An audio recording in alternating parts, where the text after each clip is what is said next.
Hi everybody and welcome to May, right? April showers bring May flowers. So today we're going to talk about Mayflower Granny Power. And in this 31-day series, I'm going to share my favorite flower granny square projects with you. I love these groovy, fun project ideas, and with the warmer weather, granny projects are perfect. They're small, easy to bring along on trips, and nice to save up for cooler weather to piece together. So let's get started. Okay, everybody, I can't believe it's already May 10th. We are on the 10th day of this series, and I love this pattern. I love lavender, and I love how these sit right on top of this square. So I'm very curious to take a look at it. So let's open this one up. It's called the Lavender Bunch Granny Square.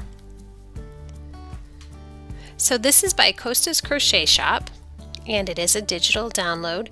It is a PDF pattern. It is not a physical item. So if anybody's looking for the actual item, you're going to have to make this yourself. They don't make it for you. Meg says she made a bag out of these squares and it's so pretty. I really think this purchase was worth it. The pattern was easy to follow and the way my project turned out was really great.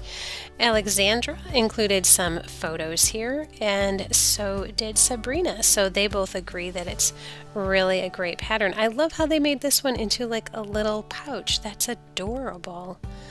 Must have made two of them and cinched them together. I love that. That's really, really cute. I'm curious what they give this for difficulty level. I'm not sure if they will though.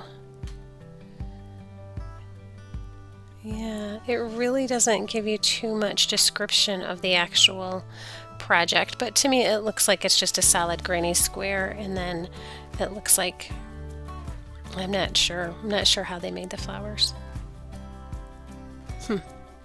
Let me know what you think. Maybe you have an idea of how they made those.